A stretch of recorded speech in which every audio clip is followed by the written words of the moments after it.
It's not a good combination.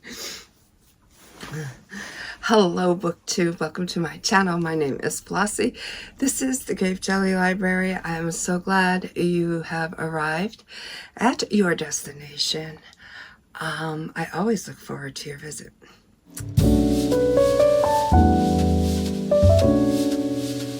Hello, I hope today finds you well. I had a pretty productive day today. I worked all day. Then I went to my local garden and center to see if they had any hostas. I need about 9 of them to plant around certain parts of the yard. So I went to see if they had any.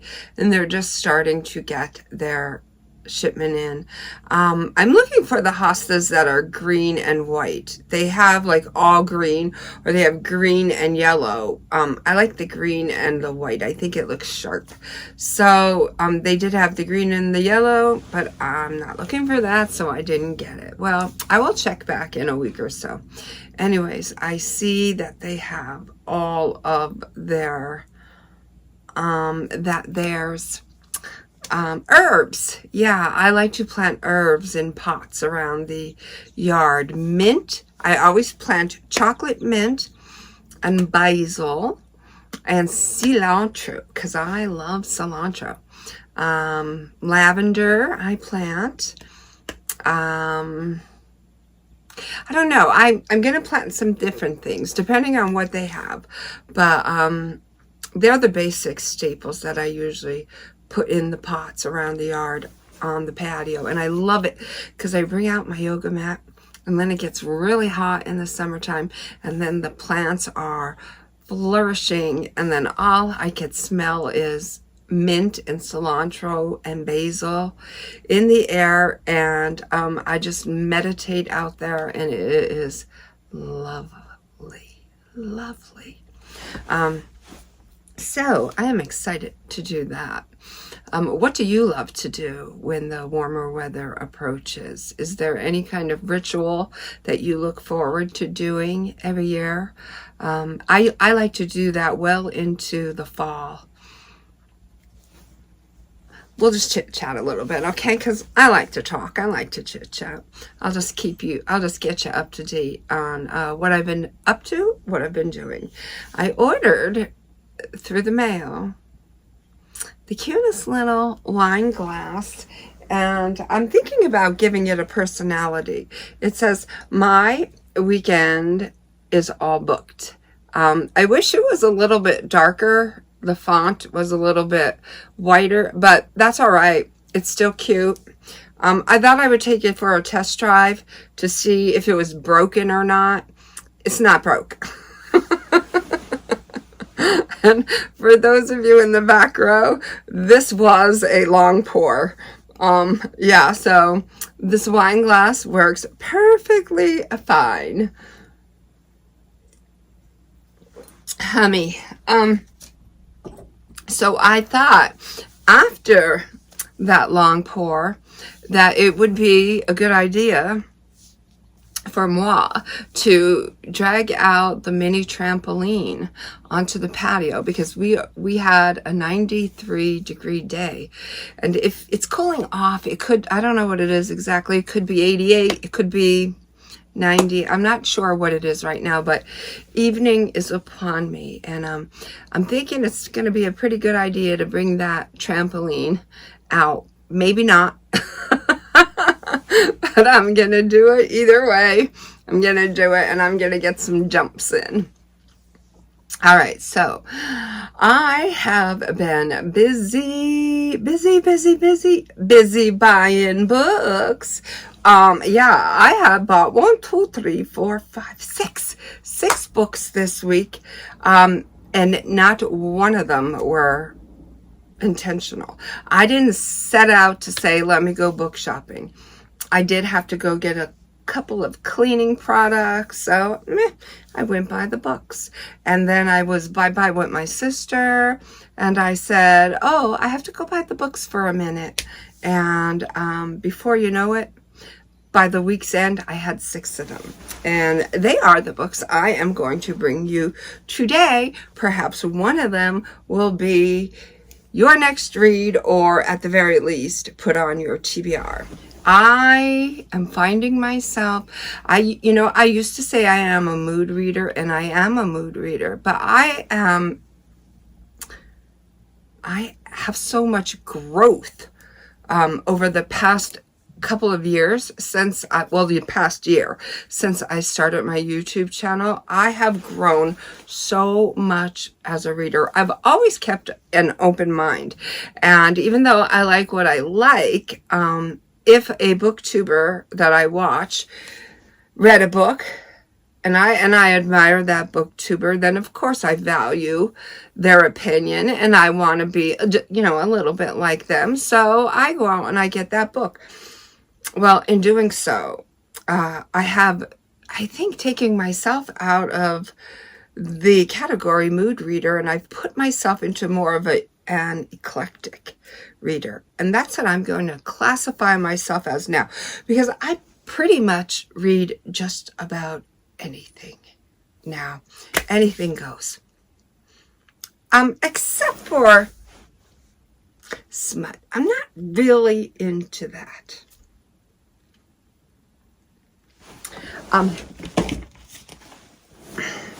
So, okay, on my lap is a stack of books, stack of 6, and we're gonna just go through them. Okay, this one is Underneath the Sycamore Tree by B. Celeste, Underneath the Sycamore Tree. Time is a luxury we don't all have. Lord, if that isn't the truth, then I don't know what is. I have found myself on the opposite end of that spectrum, where I didn't have even a minute. Every day melted into the next. It didn't matter if it was Friday or Sunday to me, because every day was a freaking locomotive, and I got tired of that lifestyle. After a couple of years, I got tired of it, and I said, pull the plug, something's got to change. And I started running, and I started to try to slow down. It wasn't something that happened overnight. I'm actually 6 years into it, and I still have not slowed down, but I am getting so much better at it. Yeah, I'm happy to say that I have eliminated so many things from my life in order to be calmer and more at peace with myself, more relaxed, more appreciative of the little things. I can stop and smell the roses now. I'm able to do that. And that was a hard thing for me. Emery Matterson's life has been broken for a while. First, she lost her twin sister, the other half of her heart, to an incurable autoimmune disease. Then her father left. Now Emery has been diagnosed with the same disease that killed her sister, and her mother is falling apart. Unable to live under the same roof anymore, the only option for Emery is to move in with a father she hasn't seen in 10 years and try to start over. But nothing's harder than new beginnings, and Emery's worried she'll never get a chance to truly live until she meets Caden Monroe, the brooding athlete with more than enough baggage of his own. Caden makes Emery feel normal, hated, cared for, loathed, and loved. Somewhere along the way, Emery finds solace in the guy with the sad eyes. Next, I'm not sure if I have this book or not. I don't think I do. I think I just heard so much about this book. It is The Girl with the Louding Voice by Abby Dare, or Dare. And it is the remarkable, inspiring story of a teenage girl growing up in a rural Nigerian village who longs to get an education so that she can find her louding voice and speak up for herself. The Girl with the Louding Voice is a simultaneously heartbreaking and triumphant novel about the power of fighting for your dreams. The next book I chose is a memoir because I love my memoirs, and it is by Anne Elizabeth Moore, and it is called Gentrifier, and it looks a little like this, and I'll tell you a little bit about it. Accompanied by her cats, Anne Elizabeth Moore moves to a bungalow in a new city where she gardens, befriends the neighborhood youth, and grows to intimately understand civic collapse and community solidarity. When the troubled history of her prized house comes to light, Moore finds her life destabilized by the aftershocks of the housing crisis and governmental corruption. This is a memoir of art, gender, work, and survival. Moore writes into the gaps. Hello. Of Woolf's declaration that a woman must have money and a room of her own if she is to write. What if this woman were queer and living with chronic illness, as Moore is, or a South Asian immigrant like Moore's neighbors? And what if her primary coping mechanism were jokes? Part investigation, woohoo, I love investigation. Part comedy, love comedy. Part comedy of Vexing City, and part love letter to girlhood. Gentrifier examines capitalism, property ownership, and whiteness, asking if we can ever really win when violence and profit are inextricably linked with victory. Okay, 3 down, 3 to go. Let me see if this still works. No leaks. No cracks. Lies We Sing to the Sea by Sarah Underwood. Their end was the beginning. Each spring, Ithaca condemns 12 maidens to the noose. Okay, right off the bat, you have me. A sacrifice to Poseidon to keep the sea god's unforgiving curse at bay. For 17 years, Leto has escaped the curse's mark until now. Death, however, is not what Leto thought it would be. Instead, she wakes on a mysterious island, greeted by a beautiful girl with the power to command the sea. Melantho tells her Ithaca's sacrifices are the legacy of the great Odysseus, payment for the lives of his queen Penelope's 12 maids, mercilessly hanged and cast into the depths centuries ago. And Leto, returned from Poseidon's grasp, has the chance to end it all by killing Ithaca's prince. But Prince Matthias is just as desperate to break the curse, and Leto is soon torn between Melantho's quest for justice and Matthias's hope for a gentler path. If they can find another way to stop the deadly cycle, they will save thousands. But if they fail, the tides of faith will drown them all. Oh my goodness. Can't wait to see how this ends. The next beautiful book that I bought is Tress of the Emerald Sea, and it is by Brandon Sanderson, and it looks like that. It's a beauty. Dear reader, I started writing this in secret as a novel just for my wife. She urged me to share it with the world. And alongside 3 other secret novels, with the support of readers worldwide, it grew into the biggest Kickstarter campaign of all time. I'm excited to present this first book to you at last. A different type of Brandon Sanderson story. One I wrote when there were no time constraints, no expectations, and no limits on my imagination. Come. Be a part of the magic. Brandon Sanderson. That is lovely. Any way you slice it. That is just lovely, Brandon. That you wrote this in secret for your wife. That you had no time constraints and no expectations and no limits on your imagination. And you want to welcome us to be a part of the magic. I don't know if I have ever read a sentiment more lovely. I am here for that journey, Brandon, and thank you for the invite. Maybe you out there will take him up on this invite. Let's find out what it's about. Tress of the Emerald Sea. The only life Tress has known on her island home in an emerald green ocean has been a simple one, with the simple pleasures of collecting cups brought by sailors from far away lands and listening to stories told by her friend Charlie. But when his father takes him on a voyage to find a bride and disaster strikes, Tress must stow away on a ship and seek the sorceress of the deadly midnight sea.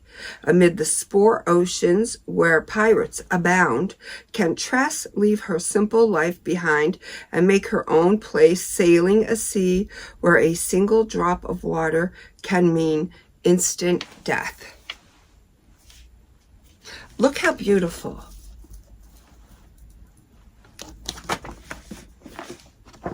I'm excited to read this one. I really am. I paid a small fortune for it. $30, but that's okay. I'm excited for it. All of these books, well, most of them, have fantastic covers. This one is Delicious Monster by Lizelle Sambury.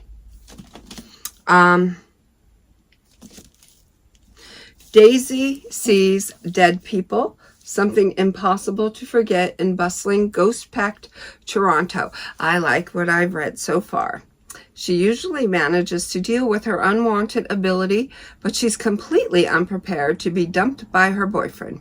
So when her mother inherits a secluded mansion in northern Ontario, where she spent her childhood summers, Daisy jumps at the chance to escape. But when the house is nothing like Daisy expects, and she begins to realize that her experience with the supernatural might be no match for her mother's secrets, nor what lurks within these walls. A decade later, Brittany is desperate to get out from under the thumb of her abusive mother, a best-selling author who claims her stay at Miracle Mansion allowed her to see the error of her ways. But Brittany knows that's nothing but a sham. She decides the new season of her popular haunted web series will uncover what happened to a young black girl in the mansion 10 years prior and finally expose her mother's lies. But as she gets more wrapped up in the investigation, she'll have to decide if she can only bring one story to light, which one matters most, Daisy's or her own. As Brittany investigates the mansion in the present, Daisy's story runs parallel in the past, both timelines propelling the girls to face the most dangerous monsters of all, those that hide in plain sight. With these 6 books, the only thing I could say is too many books, not enough time. I want to read them all, and I want to read them all pronto. But alas, I know that cannot be because my gosh darn it work schedule won't allow it, nor will my lifestyle. But anyways, I am excited to read each and every one of these books. Tell me, did any of them strike your fancy? Will you be reading any of them or adding them to your TBR? I would be really, really excited and interested in knowing that. Right now, I'm going to pull the plug, but let me see if this still works. It do. So, what I am going to do is, do like I said, I'm going to drag that gosh darn trampoline outside. I'm going to have a few jumps on it, and I'm probably going to listen to Conway Twitty. I'll post the song in the description. Until my next video, I love you. Be well, be good, be reading, and may all your book dreams come true.